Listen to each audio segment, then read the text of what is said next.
கிறிஸ்துவுக்கு அன்பானவர்களே, ஆண்டவருடைய திருப்பெயரிலே உங்களை வாழ்த்தி ஆசீர்வதிக்கிறேன்.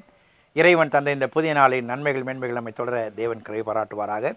இந்த நாளின் தியானத்திற்காக ஒரு வசனத்தை உங்களுக்கு முன்பாக வைக்க விரும்புகிறேன். அது பரிசுத்த யோவானின் நற்செய்தி நூல் 15ஆம் அதிகாரம் 18வது வசனம். வாயிலிருந்து புறப்படுகிறவைகள் இருதயத்திலிருந்து புறப்பட்டு வரும், அவைகளே மனுஷனை தீட்டுப்படுத்தும். வாயிலிருந்து புறப்படுகிறவைகள் இருதயத்திலிருந்து புறப்பட்டு வரும், அவைகளே மனுஷனை தீட்டுப்படுத்தும். அன்புக்குரியவர்களே, which defiles, எது தீட்டுப்படுத்தும்? அநேக நேரங்களிலே செயல்கள் தீட்டுப்படுத்துமா அல்லது வார்த்தைகள் தீட்டுப்படுத்துமா?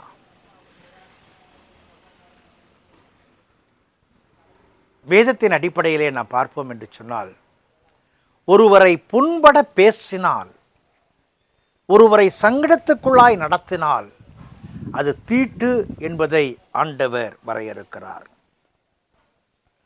நான் நல்ல வார்த்தைகளை உச்சரிக்கும் பொழுது மற்ற மக்களுடைய முகம் பிரகாசிக்க ஆரம்பிக்கிறது.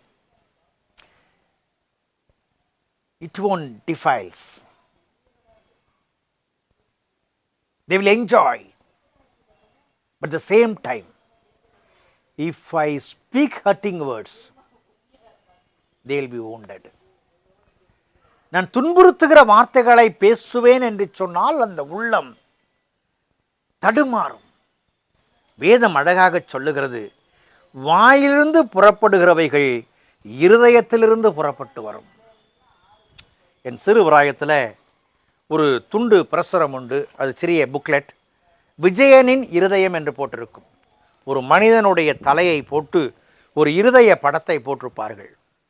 அதில் பல்வேறு விதமான விஷ ஜந்துக்கள், பாம்பு, பல்லி, தேள், பூரான், புலி, யானை, சிங்கம் என்று பல மிருகங்களையும் பல விஷ ஜந்துக்களையும் கொடிய ஊர்வன பரப்பன எல்லாம் போட்டிருப்பார்கள். அந்த இருதயம் மோசமான நிலைமையிலே இருக்கிறது என்று சொல்லி அந்த கேரக்டர்லாம் டெஃபினிஷன் கொடுத்துக்கிட்டே வந்துட்டு கடைசி பக்கத்தில் பார்த்தீங்கன்னா, அந்த இருதயத்தில் ஆண்டவர் வரும்பொழுது இவையெல்லாம் இருதயத்தின் எல்லையை விட்டு ஓடிவிடும். இந்த இருதயத்தில் இந்த விஷங்கள் இருக்கும் பொழுது வார்த்தைகளும் விஷமாய் மாறி வருகிறது. விஷமாய் மாறி வருகிறது. ஒரு குருவிடத்தில்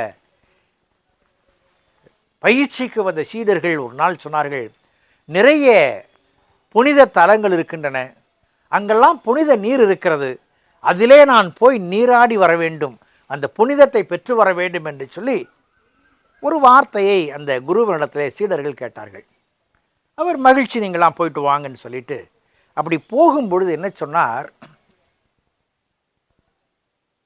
ஒரு பாகற்காய் எடுத்து அவர் கையிலே கொடுத்து, நீங்கள் நீராடும் பொழுது இந்த பாகற்காயும் நீராடும்படி செய்து கொண்டு வாருங்கள் என்று சொன்னார். இவர் பல புண்ணிய தலங்களுக்கு சென்றார்கள். அங்கே எல்லாம் நீராடினார்கள். பல இப்போ கும்பமேளா என்று சொல்லி பல நடைபெறுகிறது அல்லவா, அப்படி நீராடினார்கள். திரும்பி வந்த பொழுது இந்த பாகற்காயை அவர் இந்த குருவிடத்தில் கொடுத்தார்கள். குரு சொன்னார், இந்த பாகற்காயை கடித்து பாருங்கள் எப்படி இருக்கிறது என்று சொல்லி. கடித்து பார்த்தார்கள், அதில் கசப்பு தாங்க முடியவில்லை. என்ன குரு, பாகற்காய் கசக்கிறதே என்று சொன்னார். அப்பொழுது இவர் சொன்னார், நீ எந்த புனித நீரை ஆடினாலும் கூட உன் உள்ளம் மாறவில்லை என்று சொன்னால் அதில் எந்த பிரயோஜனமும் இல்லை என்று சொன்னார்.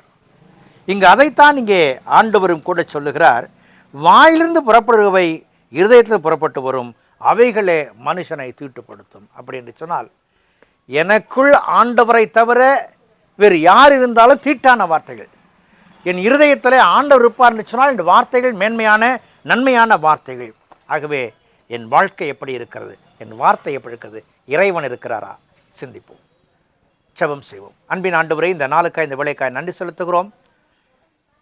வாயிலிருந்து புறப்படுபவர்கள் மனுஷனை தீட்டுப்படுத்தும் என்பதை அறிந்து, அது இருதயத்திலிருந்து வருகிறது என்பதை அறிந்து, இருதயத்திலே உம்மை ஸ்தாபிக்க நிற்கிறதை வராட்டும். இயேசுவில் ஜெபிக்கிறோம், ஜெபக்குள்ள பிதாவே, ஆமென்.